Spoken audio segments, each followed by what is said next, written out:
Hello friends, welcome back to my channel girls only. और ये video आज 2 दिन के बाद जा रही है क्योंकि मेरे चैनल पे कुछ प्रॉब्लम आ गई थी, तो जिसकी वजह से मैं वीडियो अपलोड नहीं कर पा रही थी और ना ही आपकी कमेंट्स को मतलब कि रिप्लाई कर पा रही थी। तो इसलिए मैंने सोचा कि चलो ठीक है, आपके जो कमेंट्स हैं वो मैंने आज देखे सबके कमेंट्स, तो मैंने सोचा कि एक एक को रिप्लाई देने से अच्छा है कि मैं एक छोटी सी वीडियो बना देती हूँ और उसमें जो भी कमेंट्स आए हैं जिसका मुझे लगता है कि इसका मुझे रिप्लाई देना है और वो ज़रूरी है, मैं उसके रिप्लाई यहाँ पे दे देती हूँ। तो चलिए वीडियो स्टार्ट करती हूँ। आपका गर्ल्स ओनली चैनल पर स्वागत है। यहाँ पे जो मैं फ़र्स्ट कमेंट पढ़ रही हूँ, मैं लाइन से पढ़ रही हूँ, मुझे नहीं पता किसका पहले आया है किसका बाद में, लेकिन जो फर्स्ट कमेंट है वो है किसी स्वाति जी का, स्वाति कुमारी जी का। और उनका जो कमेंट है वो मेरे एचएसजी रिपोर्ट से रिलेटेड है कि मैंने अपना एचएसजी रिपोर्ट शेयर किया था कि मेरी ट्यूब कैसे एक ब्लॉक आई थी और एक जो थी वो थोड़ी सी ओपन दिखा रही थी, बट डॉक्टरों का कहना था कि वो सही नहीं है।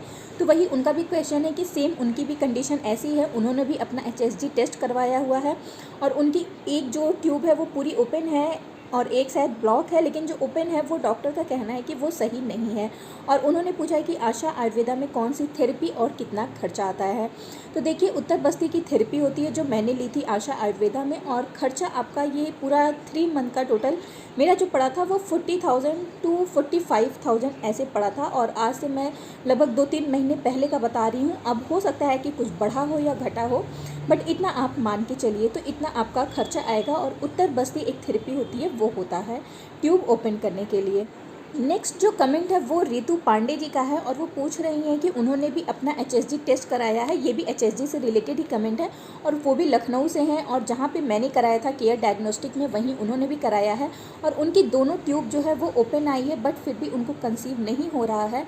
और वो पूछ रही हैं कि आपने कहाँ से ट्रीटमेंट लिया और क्या ट्रीटमेंट था। तो मैंने आशा आयुर्वेदा, जो कि लखनऊ में जिसका सेंटर है, ये विराम खंड यहाँ पड़ता है, गोमती नगर के आसपास है विराम खंड, वहाँ पे आशा आयुर्वेदा का सेंटर है, वहाँ पे मैंने ट्रीटमेंट लिया था। अगर आप भी लखनऊ से हैं तो एक बार जाके अपनी रिपोर्ट के साथ उनसे मिल सकती हैं।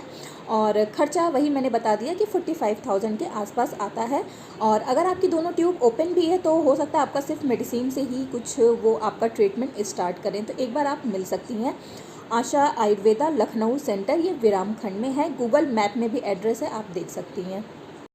नेक्स्ट जो कमेंट है, क्वेश्चन है, वो है किसी सविता कुमारी जी का और उनका ये पूछना है कि पीरियड जब होता है उस समय उनको गर्म पानी से सेकैया करनी चाहिए या नहीं करनी चाहिए। तो आपका क्या क्वेश्चन है कि सेकाई कहाँ, मतलब कि हम लोग करते ही हैं, ऐसा नहीं है, ऐसा पीरियड से कुछ रिलेटेड मुझे नहीं लगता इशू होगा कि आपको उस समय सेकाई नहीं करनी चाहिए, क्योंकि बहुत लोग को बहुत पेन होता है, बैक पेन होता है और स्टमक में भी पेन होता है, तो हम लोग उस समय सेकाई करते हैं, उससे कोई प्रॉब्लम नहीं होती है, मुझे ऐसा लगता है। पर फिर भी अगर आप किसी डॉक्टर से प्रॉपर्ली किसी चीज़ का ट्रीटमेंट ले रही हैं तो एक बार अपनी डॉक्टर से पूछ लीजिए। बाकी मुझे ऐसा नहीं लगती कि कोई प्रॉब्लम होती है, क्योंकि हम सब करते हैं। और किसी दिव्या सिंह का मैसेज आया है जिन्होंने मुझे कॉन्ग्रेचुलेशन कहा है, तो thank you so much Divya ji. And next जो कमेंट है वो किसी उर्वी मेहता जी का है। वो पूछ रही हैं कि पीसीओडी ठीक होता है या नहीं।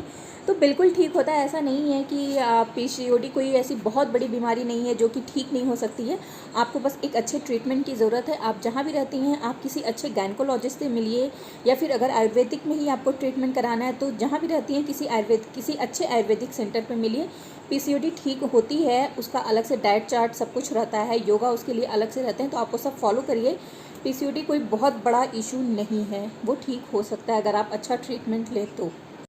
एंड जो नेक्स्ट कमेंट है वो किसी हिमानी वर्मा जी का है, जो कि पूछ रही हैं कि एंडोमेट्रियम जो लाइन होती है वो कितनी होनी चाहिए, और वो कह रही हैं कि उनकी जो है वो बहुत कम है। तो अब आपकी कितनी कम है ये मुझे नहीं पता, बट हाँ देखिए, जो एंडोमेट्रियम लाइन होती है ना, वो पहले शुरू में जो हमारे फर्स्ट डे होते हैं साइकिल के, उसमें थोड़ी कम होती, फिर धीरे धीरे जैसे जैसे साइकिल्स बढ़ती जाती है, 6 डेज 7 डेज 8 डेज, जैसे जैसे ओल्यूशन मतलब कि नज़दीक आता है, तो वो जो लाइनिंग है ना वो भी धीरे धीरे बढ़ती जाती है, धीरे धीरे मोटी होती जाती है। तो अगर आपकी 6 से या 7 से भी कम आपकी लाइनिंग आपके ओल्यूशन डे के आसपास बन रही है तो फिर हाँ वो कम है, आपको उसके लिए डॉक्टर से ज़रूर कंसल्ट करना चाहिए।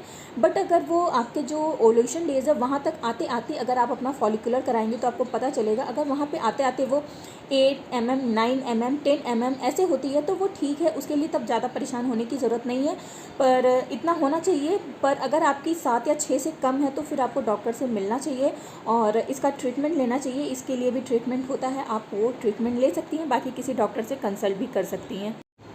नेक्स्ट कमेंट वो किसी नूरी अंसारी जी का है जो मुझसे कांटेक्ट करना चाहती हैं। तो नूरी अंसारी जी, मैंने आपको रिप्लाई दिया हुआ, अपनी इंस्टाग्राम आईडी दी हुई है, आप प्लीज़ वहाँ पे मैसेज करिए। आपकी जो भी क्वेरीज़ होंगी मैं उस पर रिप्लाई देके आपसे वहाँ पे पर्सनली बात कर सकती हूँ। आप वहाँ पे मुझे मैसेज कर सकती हैं मेरे इंस्टाग्राम आईडी पे। अगर आपको नहीं मिल रहा तो भी आप आस्था ASTHAGOV पे सर्च करेंगे तो आपको मिल जाएगा।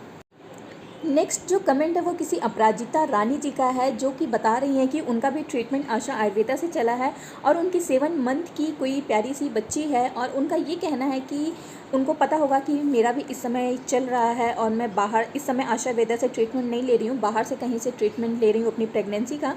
तो उनका ये कहना है कि प्लीज़ 9 मंथ तक आप आशा आयुर्वेदा से ही मेडिसिन लीजिए, काफ़ी अच्छा रहता है और कोई दिक्कत भी नहीं होगी। तो लेकिन थोड़ा सा मन में डाउट होता है क्योंकि बहुत ही मुश्किलों के बाद मुझे ये दिन मिला है, तो मैं कोई भी रिस्क नहीं लेना चाहती हूँ। और कुछ रीज़न ऐसे हो गए थे जिसकी वजह से मुझे बाहर दिखाना पड़ा और बाहर की मेडिसिन लेनी पड़ी, वो मैं अलग कभी किसी वीडियो में बताऊँगी। बट हाँ, जिसको भी फ़ायदा करता है, जिसको भी सब कुछ सही लगता है, वो ले सकते हैं आयुर्वेदिक मेडिसिन भी प्रेगनेंसी में। नेक्स्ट जो कमेंट है वो किसी विकास KP जी का है और वो कह रहे हैं कि उनकी भी फैलोपियन ट्यूब जो है वो ब्लॉक है, तो क्या करें। और वो मुझसे पूछ रहे हैं कि क्या आपको कंसीव हुआ या नहीं हुआ। तो फैलोपियन ट्यूब ब्लॉक है तो आपको उसको ओपन कराने का ट्रीटमेंट लेना चाहिए। आप एलोपैथ में भी ट्रीटमेंट ले सकते हैं, एलोपैथ में भी ट्रीटमेंट है और आयुर्वेदिक में भी ट्रीटमेंट है। आयुर्वेदिक में उत्तर बस्ती थेरेपी चलती है जो कि मैंने ली हुई थी। बाकी उसकी डिटेल्स आप मुझे इंस्टा पे मैसेज करके पूछ सकते हैं कि क्या सही है क्या नहीं है। बाकी आपको ट्यूब ओपन करने का ट्रीटमेंट लेना होगा। फ्रेंड्स, आई होप कि इतने दिन में जो भी कमेंट्स आए होंगे जिनका मैंने रिप्लाई नहीं दे पाई होंगी, उसका मैंने यहाँ पे रिप्लाई दे दिया है। आई होप कि आपको सारे क्वेश्चन के जवाब मिल गए होंगे। फिर भी कोई डाउट हो गया रह गया हो तो प्लीज़ आप किसी भी वीडियो के नीचे कमेंट करके पूछ सकते हैं। चलिए, अपना ध्यान रखिएगा, फिर मिलूंगी नए वीडियो के साथ। तब तक के लिए bye bye and take care.